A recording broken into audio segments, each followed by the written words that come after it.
Sato and Akane have been at each other's throats for as long as they've known each other. And on this particular day, Akane is yelling at him for some reason. But Sato couldn't care less and tells her to leave him alone. But that just leads to an even bigger argument. One of Akane's friends, Hinamori, comes over and she finds it funny how they are always fighting. But now that she thinks about it, Akane seems to care way too much about what Sato does. So she's starting to wonder if there's something going on between the two of them. Akane is disgusted and denies having any feelings for Sato because she'd much rather have a roach crawl into your ear and go out with him. And Sato is equally offended by the idea of dating someone like her, so they start arguing some more. Once the school day is over, Sato is on his way back home, but all of a sudden, he gets a phone call from his grandpa. He answers and his grandpa invites him to come have some tea with him at his house. But Sato has better things to do, so he's not interested in going on a tea date with his grandpa.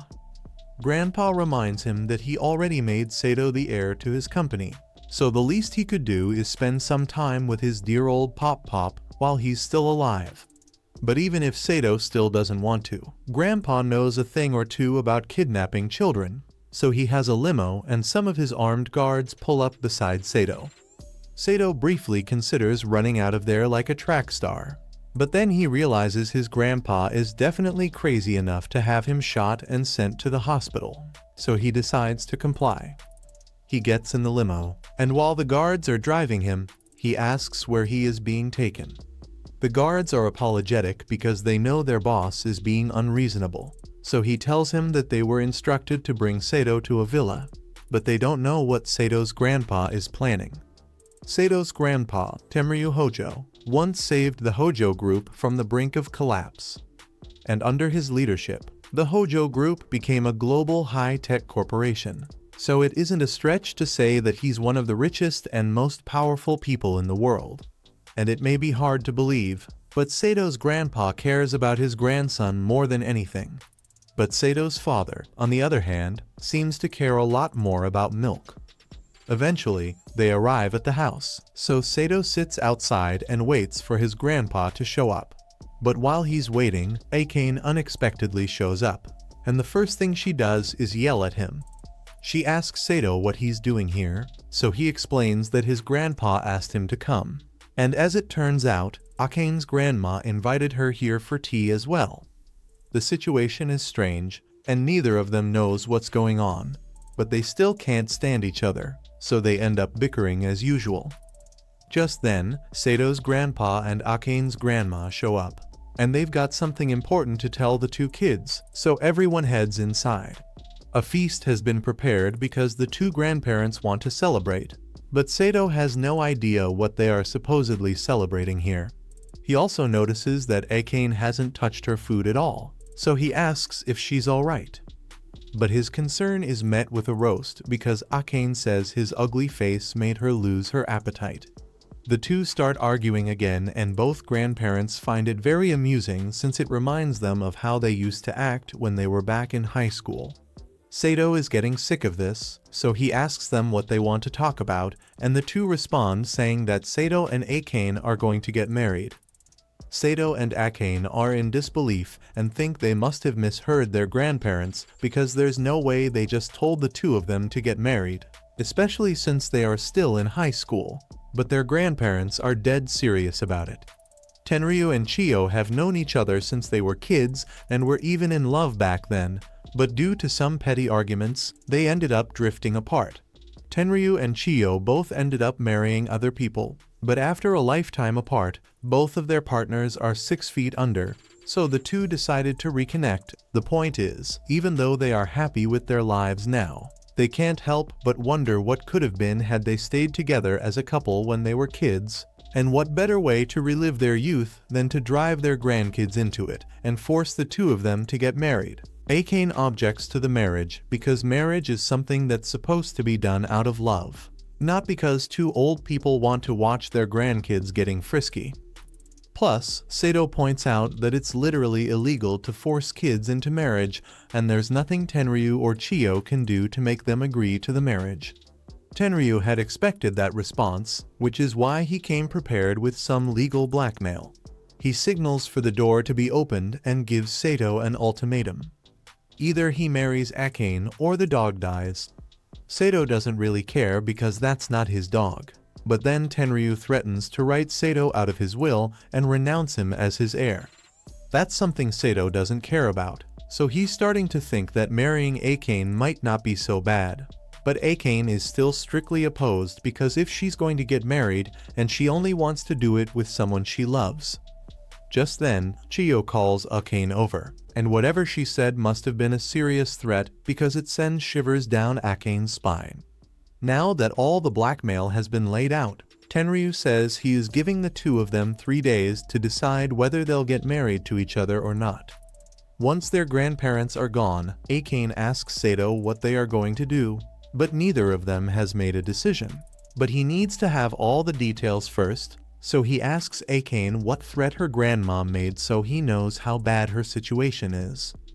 Akane gets defensive and refuses to tell him since it's a private matter.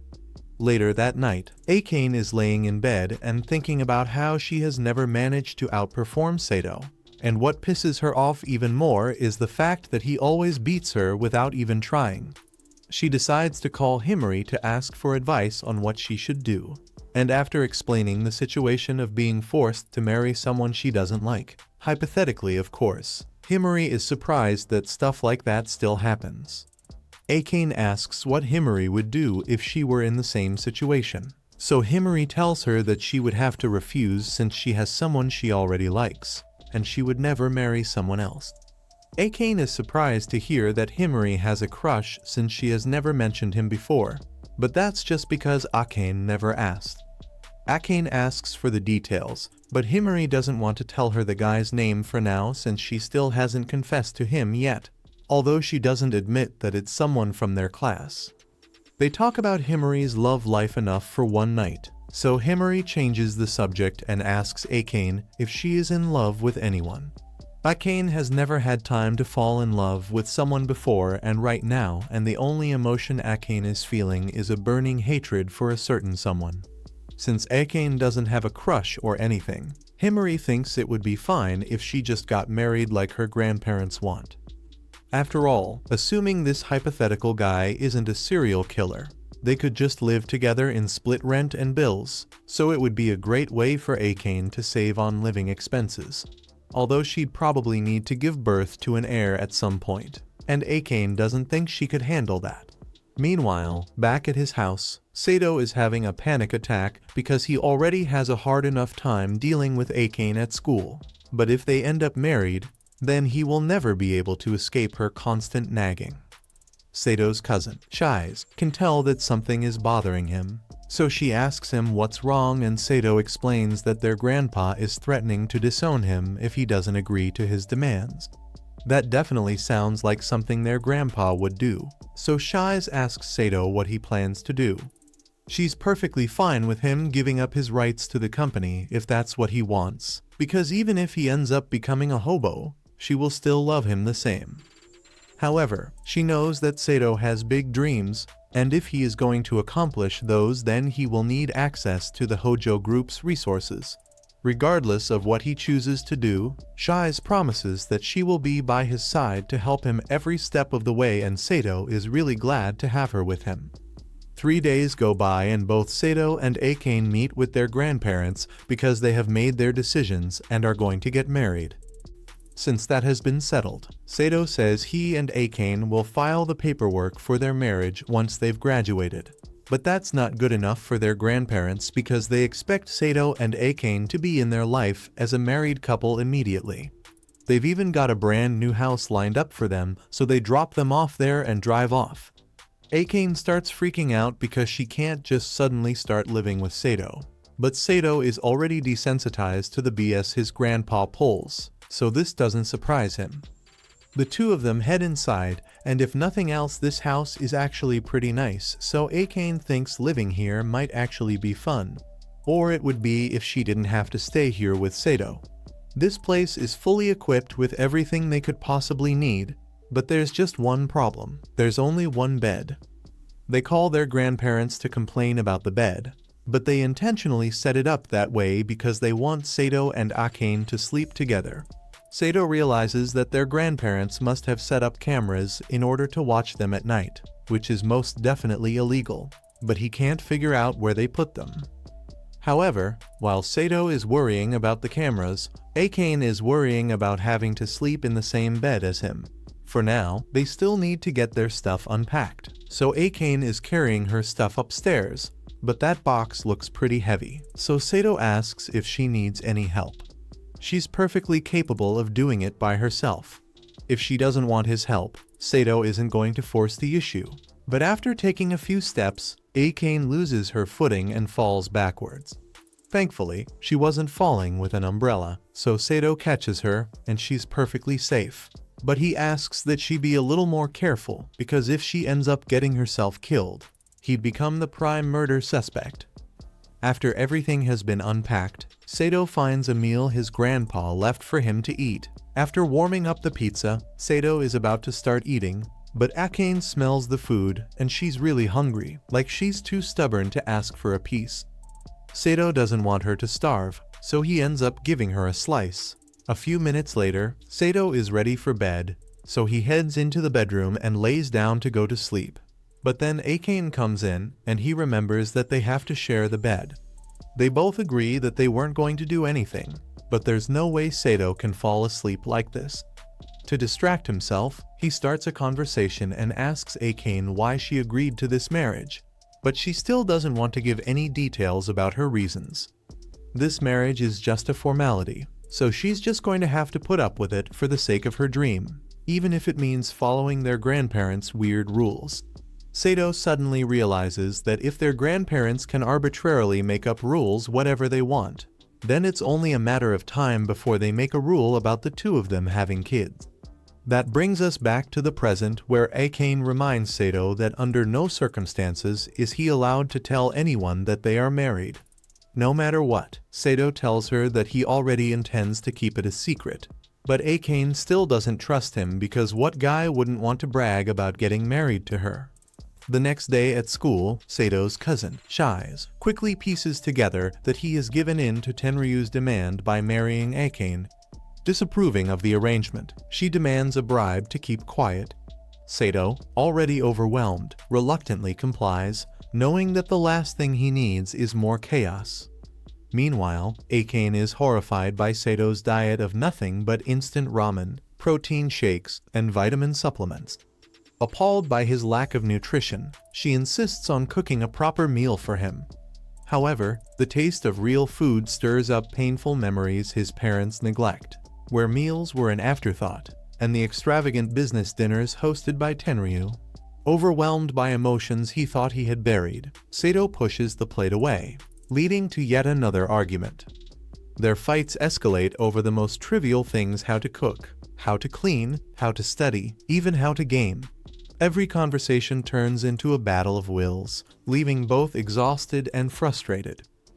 Desperate for a solution to their constant clashes, she confides in her friend Himari, who advises that they need to start respecting and listening to each other.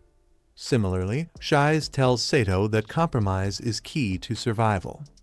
Though skeptical, both Sato and Akane decide to give it a shot. Acknowledging that divorce isn't an option, they sit down for an honest discussion, setting ground rules for sharing chores and coexisting under one roof. To their surprise, they manage to go an entire day without fighting, a small victory that feels monumental. That night, as Sato watches Akane laugh over something trivial, he feels his heart race. He refuses to acknowledge it, but deep down, he knows she really is beautiful. And maybe, just maybe, they don't hate each other as much as they thought. One night, Sato is busy reading his favorite book when Akane interrupts him. She tells him she rented a movie that caught her attention. Sato assumes she wants him to move, so he starts to get up, but Akane stops him. Confused, he stares at her, unsure of what she wants. She holds up the movie tape, 24 uncut hours of kitten footage. She says she wants them to watch it together. Sato is baffled and considers this to be utter bullshit, wondering why anyone would want to watch kittens for 24 hours straight. Fortunately, Akane finds the 3-hour version of the movie instead, and Sato quickly suggests they watch that version instead. They begin watching the movie, and while Akane enjoys every second of it, Sato dozes off on the couch, bored out of his mind. When the movie ends, Akane expresses how much she loved it and suggests they watch the full 24-hour version next time. Sato suddenly wakes up from his nap, disoriented and muttering something about an alien planet. Since they watched something Akane likes, she insists it's only fair for Sato to pick the next thing to watch. However, Sato admits he prefers games to movies. Unfortunately, Akane doesn't know how to play games. Determined, Sato holds his controller up and vows to teach her, hoping she might even enjoy gaming as much as he does. 30 minutes later, Akane is having the time of her life, celebrating her victory after defeating a game boss. And Sato watches her with a faint smile, surprised at how much fun he's having with his so-called arch-nemesis. Later that night, as they lie in bed, Sato wakes up and notices Akane isn't covered by the blanket. He adjusts it. To his surprise, Akane is already awake. She thanks him for the fun they had that day. Facing opposite directions in bed, Sato tells her she can pick the next game they buy, and he'll pick the next movie they watch. At school, Akane helps Sato pick up an eraser he dropped. As Sato lifts his head from his desk, he thanks her and Akane blushes lightly in response. Himari walks up to Akane moments later and asks if she and Sato had a fight, not wanting anyone to know she's getting along with Sato. Akane insists they're always fighting. However, Himari senses something is off. Their behavior doesn't match their usual constant bickering. Feeling cornered, Akane rushes out of the classroom and goes home. A few hours later, Sato is in the library searching for a book when Chizé sneaks up behind him. She covers his eyes with her hands and playfully asks him to guess who it is. Knowing Chizé is the only person who would pull such a stunt, Sato correctly guesses it's her. She laughs and removes her hands from his eyes, confirming his guess. Chizé notices Sato holding a book on communication skills, and although she knows that his communication skills are dog water, she still asks him what it's for. Sato explains that he thinks it might help him strengthen his relationship with Akane. During the break, Sato calls out to Akane as she walks down the hall. Akane turns around with an annoyed look, saying she prefers not to talk much at school. Sato asks if she's busy or has plans for later in the day. When he learns she's free, he invites her to go shopping with him after school. Akane realizes this might be a date, but before she can overreact, Sato quickly pulls her into an empty room to avoid being overheard. Inside the room, Akane scolds him for dragging her into such a dark space because she thinks he's trying to get some. But Sato isn't trying to catch a case, so he clarifies that he only did it because she was about to say something about a date. Akane blushes slightly and points out that it's basically a date since guys and girls don't just meet up for no reason. Sato tries to brush it off, saying it's not a date and that he only needs her help to carry groceries. Akane finds this amusing and decides to play along, leading them both to laugh like total goofballs. After school, Akane is startled when Himari greets her excitedly. Himari's shift at work got cancelled and she wants to hang out. However, Akane already has plans with Sato and doesn't know how to tell her. Himari enthusiastically talks about all the fun they could have together, but Akane, with tears in her eyes, admits she already has plans with someone. Himari takes no offense and, curious, asks if it's a new friend. When Akane says it's someone Himari knows, Himari quickly guesses it's Sato and teasingly asks if it's a date. Flustered, Akane speeds off to avoid answering any more questions. Later, Akane and Sato walk through the park, both blushing as they approach the supermarket near their homes. Inside, Sato notices they're out of eggs at home and a pack to place in the cart. Akane stops him, pointing out that he should check the price before just adding things to the cart. A few minutes later, Akane discovers the supermarket is holding a limited time sale and a crowd has already gathered to grab the discounted items. She tries to push her way through the chaos, but quickly gets shoved to the side. Sato attempts to jump in as well, but he's tossed aside even faster than Akane. Left lying on the floor in shame, they both burst into laughter at how terrible they were fighting for the sale. Akane stands up, smiling, and declares that she isn't going to give up. And then after that, the two walk home together. That night, Akane wakes up to find Sato with his finger in front of her face, about to poke her cheek. She sits up and immediately scolds him, accusing him of planning something as gruesome as gouging a hole in her cheek. Sato denies her accusation and decides to admit he's a total simp by explaining that he couldn't resist poking her cheek because she looked so cute while sleeping. Akane blushes at his response and hugs her pillow. She lies back down and tells him he can watch her sleep, but only for a little while, which is still very creepy. The next morning, they both wake up and greet each other with awkward blushes. Later that afternoon, on their way to school, they pass by a stall selling strawberry cream buns. Akane wants one, so Sato goes to buy it for her. He returns with the pastry in hand, but it's too large for her to eat alone. He suggests they split it, and as they share the cream bun, Himari spots them. She's surprised because she's never seen them together outside school, and begins to suspect something is going on between them. Akane quickly denies it, claiming Sato was just stalking her. That night, Akane stays up late studying for an upcoming test. Sato, on the other hand, doesn't see the point in studying. He boasts that he never studies and just memorizes everything from class, even scoring perfectly on the last test. Akane takes this as mockery, throws her pillow at him, and tells him to leave. A few minutes later, Sato knocks on her door and hands her a snack. She takes it inside, wondering why he would go out of his way to make it for her. She decides to take one bite and is overwhelmed by how delicious it is. The next morning at school, Akane is walking through the halls when she suddenly collapses. Luckily, Himari is nearby and rushes to her side. Himari asks if she's okay and Akane reassures her that she's fine, just a bit sleep-deprived from studying all night. Himari urges her not to push herself too hard and reminds her that her health is more important. But Akane is more focused on getting the top grade in the class.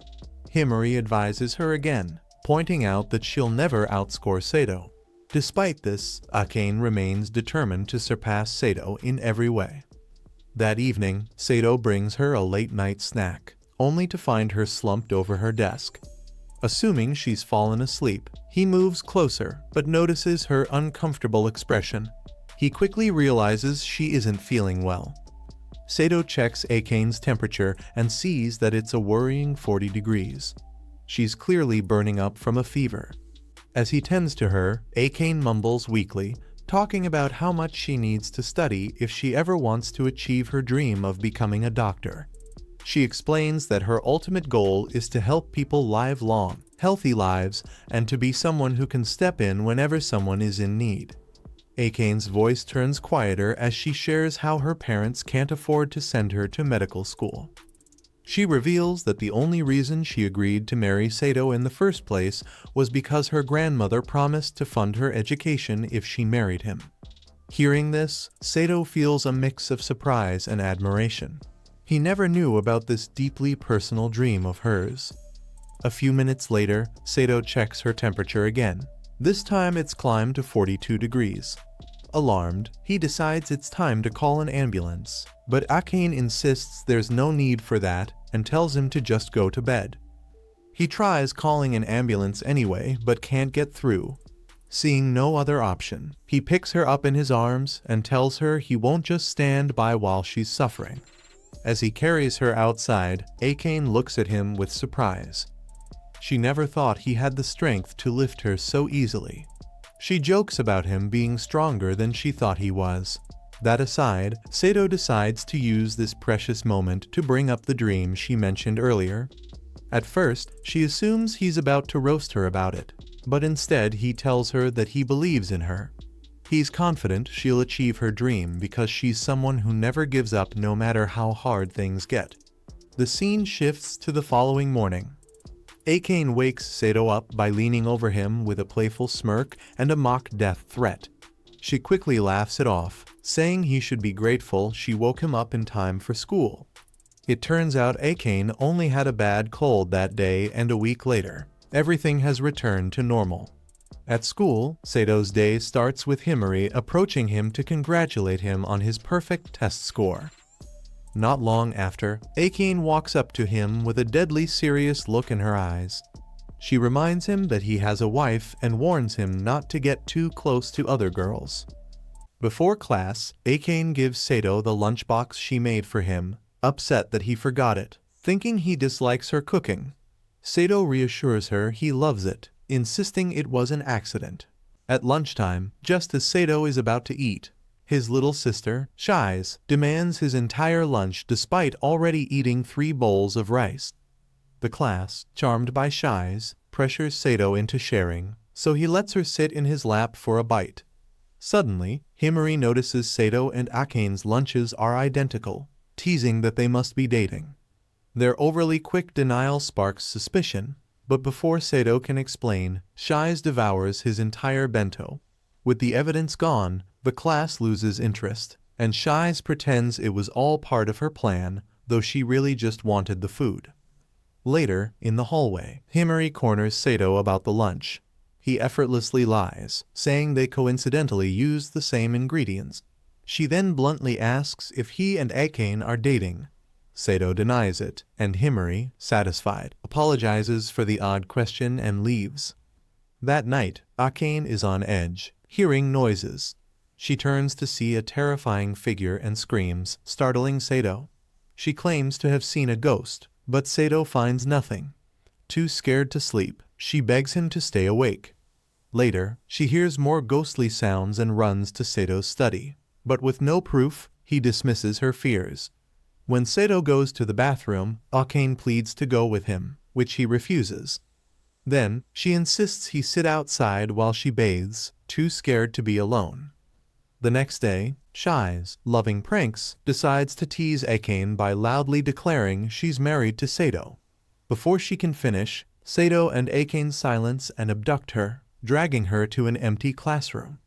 Furious, Akane reminds Sato she told him not to tell anyone about their marriage. In Sato's defense, he never actually told Shize about his marriage, she just figured it out, which makes sense since she's his little sister. Moving on, she brings up the ghost in Akane's house and dramatically claims it's real, warning that it will lower Akane's test scores if left unchecked. Sato knows Shize is just messing with Akane, but Akane fully believes her and begs her to exorcise the ghost. At their house, Shize insists she needs to go through all their belongings. She searches Sato's study, convinced he has naughty magazines, but instead, she finds a pair of his underwear. When she wants to check Akane's room next, Akane refuses after seeing what Shize did with Sato's underwear. They move to the bedroom, where Akane saw the ghost, and Shize finally confesses she was the ghost all along. She had keys from their grandpa and snuck in. With the mystery solved, she declares she's hungry and demands dinner. Akane refuses at first, but after some strategic flattery, she ends up making Shize a lavish meal. During dinner, Sato casually picks food off Shize's cheek, making Akane notice how unusually close they are. Later that night, Akane checks on Shize, relieved to find her still playing games. She takes the opportunity to talk privately with Sato, first bringing up the cat game he played with Shize. She's frustrated because she would have played it with him if she'd known he wanted to. Sato is confused, but Akane just gets embarrassed and calls him dumb. Then, she brings up how much he pampers Shize. Sato sees nothing wrong with it after all, they're blood-related, only for Shize to pop out from under the covers. She announces she'll sleep in their bed as usual, leaving Akane in disbelief. Akane insists she only sleeps with Sato because their grandparents forced her, but Shize assumes she just wants alone time with him and offers to sleep on the floor. Not wanting any misunderstandings, Akane says they should all sleep together. Later, Shize turns to Akane and tells her she needs to be more direct about her feelings for Sato. Akane tries to act oblivious, but Shize easily sees through her jealousy over Sato pampering her. While Sato is too dense to notice, Shize reassures Akane that she's glad Sato has someone like her around, as she once worried he might end up alone. When Akane presses for clarification, Shize simply goes to sleep. Later, Akane meets Himari at a cafe, where Himari bluntly asks if she likes Sato. Caught off guard, Akane frantically denies it but questions why Himari is asking. Himari admits she has a crush on Sato, admiring his looks, preparedness, and reliability like the time he calmly handled a teammate's heat stroke while everyone else panicked. Akane concedes that Sato is dependable, but doesn't understand what Himari sees in him. Himari hopes Akane can help her get closer to Sato, requesting information about his interests. Akane realizes she doesn't actually know much about him. That evening, Sato catches Akane trailing him with a notepad. She refuses to explain, even as she holds a camera up to his face during dinner. When she suddenly asks about his type, Sato, surprised, says he doesn't have one. She then asks his favorite foods, and he lists steak, sushi, and seafood bowls with caviar, though the last one seems too fancy. When she asks how he likes his steak, he says rare. The next morning, Akane shares Sato's food preferences with Himari, and, after some thought, adds that he enjoys video games and reading before bed. Himari, intrigued, asks how Akane knows that, forcing Akane to make up an excuse. That night, while preparing dinner, Sato assumes Akane will make steak since she asked about it. Though she had no intention of doing so, his excitement convinces her to cook it. On their way back from grocery shopping, Akane reminisces about shopping with her mother as a child, though Sato can't relate. At home, Sato is shocked by how good her steak is, declaring he could eat it every day. Embarrassed but pleased, Akane promises to make him amazing food anytime. However, when she leans in too close, both get flustered. The next day, Himari approaches Sato, asking about his type again. When he questions where she heard he didn't have one, she dodges. Sato explains he doesn't categorize people that way, he'd need to get to know someone first. Himari is even more smitten, as most guys only notice her looks. Sato sympathizes, acknowledging how frustrating that must be, but Himari is thrilled he called her pretty.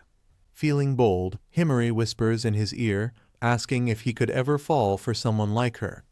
Caught off guard, Sato asks if she's serious, but flustered, Himari calls it a joke and dashes away. That evening, Akane sneaks into Sato's room to gather intel for Himari, but is caught red-handed just as she finds his diary. She defensively insists she's not spying for anyone, though Sato never accused her of it. Instead, she asks for a book recommendation, and Sato hands her a dense historical war book, saying he enjoys laughing at humanity's stupidity. Akane doesn't get the appeal but shares the info with Himari, who later complains that she couldn't understand a word of it. Akane apologizes, but Himari is actually happy now she has an excuse to ask Sato for help. She eagerly approaches him, asking for an explanation. Watching from a distance, Akane feels a twinge of jealousy over how naturally Himari interacts with him. Sato agrees to help Himari, noting that he owes her since she always mediated his fights with Akane. Himari insists she just doesn't like seeing people argue, but Sato swears Akane might have killed him if not for her intervention. Surprised, Sato learns that back in grade school, Akane defended Himari from bullies. Though she's now outgoing, Himari admits she was once socially awkward and teased for her appearance. Sato compliments her blonde hair, saying anyone who mocked it was stuck up. Himari laughs, revealing that Akane had said the exact same thing back then, cementing their friendship. Akane is touched by her friend's concern, but is caught off guard when Shize bluntly asks if she's jealous of Himari's crush on Sato. Akane denies it, claiming surprise, but Shize points out that Himari has liked Sato since their first year, and that they would make a perfect couple. Seeing Akane's discomfort, Shize presses further, asking if she secretly hopes they don't date. Akane has no answer. After school, Himari excitedly thanks Akane for helping her talk to Sato and invites her for a strawberry parfait and a sleepover.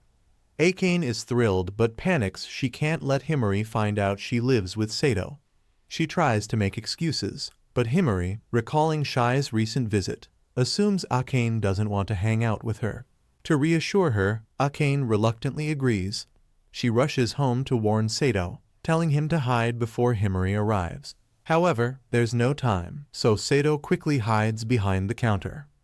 As Himari and Akane chat, Himari reveals she plans to ask Sato out but wants Akane's blessing. She knows Akane has always been fixated on Sato, even if she denies it. Akane insists she hates him, giving Himari the green light. Sato, overhearing everything, feels disheartened. The next day, Himari asks Sato out in an empty classroom, while Akane and Shais listen outside.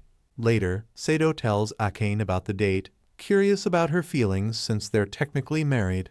Akane angrily declares their marriage fake and claims she doesn't care. Sato accepts her words, but Akane instantly regrets them. The next morning, as Sato prepares to leave, Akane grows uneasy and finally stops him, admitting she doesn't want him to go. She can't explain why, but the thought of him with someone else makes her sad. Despite the forced marriage, she won't let him cheat on her. Sato, pleased, reveals he turned Himari down from the start and only faked the date to gauge Akane's feelings. Since he's already dressed, he invites her out to make up for the prank. The next day at school, Himari greets Sato normally. Though rejected, she vows to keep trying. But now that Akane has acknowledged her feelings, she won't let Himari steal him away. Himari wasn't joking when she said she wasn't giving up on Sato, because the very next day she gives him a homemade lunch at school. She heard that Sato really likes steak, so that's what she made for him. However, Sato declines because he already brought his own lunch. She still insists that he at least try some of the lunch she made because she worked really hard on it and the rest of Sato's classmates end up pressuring him into it. So Sato says he will take a bite. Himari is happy that Sato agreed to eat her lunch, so she feeds him a piece. After taking the first bite, Sato realizes that the steak she made is actually delicious, so he continues eating it. Akane gets upset that Sato is enjoying Himari's food so much, and even though Himari doesn't understand why Akane would be jealous, she tries to make her feel better by feeding her as well, and Akane gets embarrassed. Later on in the day, Himari approaches Sato again and tells him she has been having a hard time with math class recently, so she was hoping he would tutor her. Sato doesn't see a reason, so he agrees to help her study.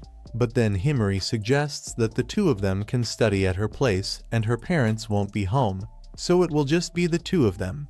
Sato tells her to quit joking around since that sounds a lot like a date to him. But that's exactly what Himari was going for after all. She made it very clear that she was going to keep flirting with Sato until he falls in love with her. However, Akane won't stand for this. She could let Himari feeding Sato slide. But there's no way she's letting Sato spend that much alone time at Himari's place. Akane is now even more against letting Himari have alone time with Sato, so as a compromise, Himari suggests that Akane joins the tutoring session as well.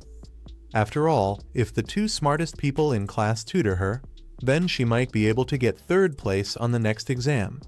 Shizu suddenly materializes after hearing someone threaten her spot on the class rankings. And since Shizu is the third smartest person in class, Himari suggests that all four of them should have a study session together, and they might as well have it at Akane's house, since there's a lot of them now.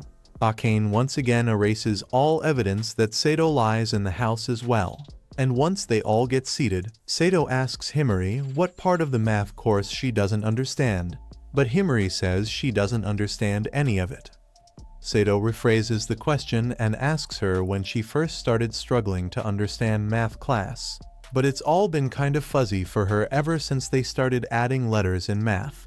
Akane points out that Himari's grades first started dropping during their first year of high school, and since Sato finally knows where to start, he begins tutoring her, and after a few minutes, Himari is able to solve the math problems on her own. Himari tells Sato he is really good at teaching and asks him to continue, but she gets really close to his face. So Sato tells her to back away because it's embarrassing to be this close, and it's making Akane really mad. The next moment, Shizy clings onto Sato and says she is bored, so Sato suggests they all take a break and play a game or something. But instead of just picking something like Mario Kart, Akane pulls out a card memory game, intent on proving that she is smarter than Sato. But in the end, Sato absolutely demolishes all of them because his memory is really good. He doesn't want to keep playing, so he tells them they can continue without him because he's going out to get some snacks. But while he's out, Akane catches up to him because she can tell Sato is feeling a little down. She starts a conversation by saying she had no idea his memory was so good.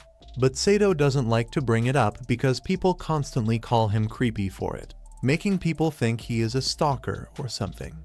She tells Sato that his memory isn't creepy at all, and in fact, she would love to have an ability like that since she wouldn't have to study so much. The two eventually return home after buying the snacks, but to their horror, when they get back, they find Himari and Shizy playing video games on Sato's console.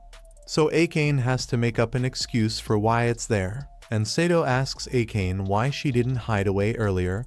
Anyway, they all sit down to have some snacks, and Himari thanks Sato for his help since she feels like she understands math a lot better now.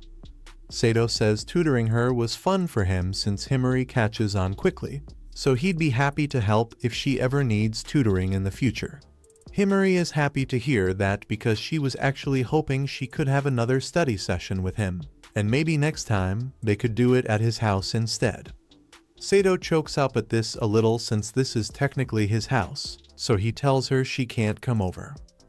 Himari thinks it's cute how flustered Sato is, so she tries getting closer to him, but in the process, she accidentally knocks over her cup of tea and stains her shirt. Sato instinctively runs over to the drawers to get a towel for Himari to dry her shirt, and Himari is grateful, but she asks how Sato knew where the towels were. Sato tries explaining it away by saying he just guessed, and Himari doesn't question it since Sato is really smart. Anyway, she needs to go take care of the stain on her shirt, so Shizy leads her to the bathroom, and while she's gone, Akane gets upset with Sato and tells him this is all his fault for agreeing to tutor Himari. Sato says there's nothing wrong with helping a friend study, but Akane is jealous because Sato has never offered to help her study before. However, that's straight up false because Sato clearly remembers trying to help Akane study once and she yelled at him for it. Akane says she only did that because she was too ashamed to accept help from her arch nemesis. Just then, the lights in the house go out and Akane is deathly scared of the dark, so she clings onto Sato. He tells her it's just a power outage, so he wants to go check the breaker box, but Akane doesn't want to be left alone. She suddenly apologizes for being so stubborn all the time, but Sato tells her she's fine the way she is. Sure, she can be a bit annoying at times and has trouble expressing herself, but overall, he is starting to understand that she doesn't mean any harm by it, so he doesn't mind if she acts a little selfish on occasion. Just then, the lights come back on and Himari and Shizu come back into the living room, but Himari spots Akane holding on to Sato, and she thinks it's nice that the two of them are getting along. The next day, Sato is talking to Shizu at school because he couldn't figure out what caused the power outage yesterday. So he asks her if she had anything to do with it, but Shizu's hands are clean. Just then, Himari comes up to Sato and asks him if he can tutor her again today, and Sato agrees, so Himari invites Akane as well. However, Akane says she doesn't want to join this time because she has nothing to learn from someone like Sato. But after Himari leaves, she goes up to Sato and asks him to please help her study when they get home. That night, Sato teaches Akane a good method to memorize things, and it works really well for her, so she thanks him for sharing his study methods. But this isn't really Sato's method in the first place. He has never had to study, but he came up with a couple study methods as an experiment and tried them out with different people to see how it would work. Although Akane is the first one to memorize things so easily with it, so it must be because she's naturally smart. With that said, Sato thinks they've studied enough for one night, so he wants to call it a day, but Akane wants to keep studying till morning. Sato knows she is studying to become a doctor, but he still doesn't understand why becoming a doctor is so important to her.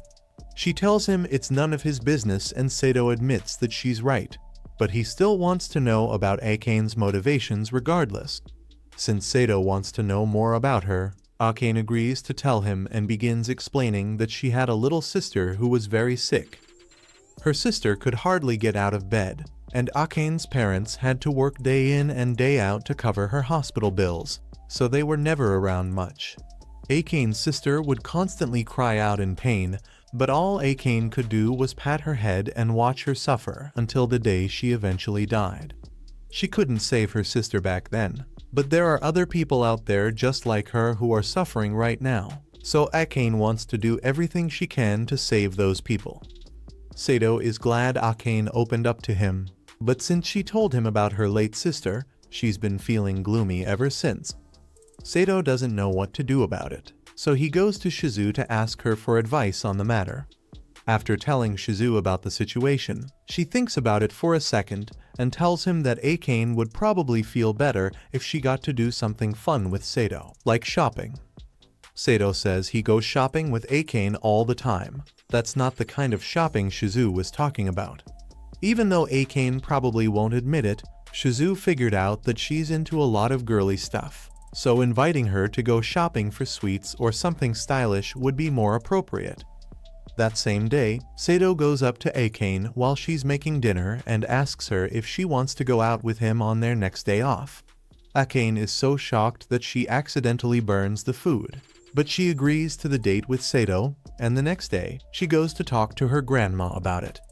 Her grandma is so excited that Sato and Akane are finally getting along that she could die with no regrets right now, but before that, she has to prepare Akane for the date. So she brings her to a hidden closet full of clothes she had been gathering for the day Akane falls in love. But Akane denies being in love with Sato. The day of the date finally arrives, and when Sato sees Akane, he is stunned for a moment because she looks really lovely in that dress. They head out into town and Sato suggests that they go to a cat cafe first since he knows how much Akane loves kitties, but Akane immediately says they can't go there.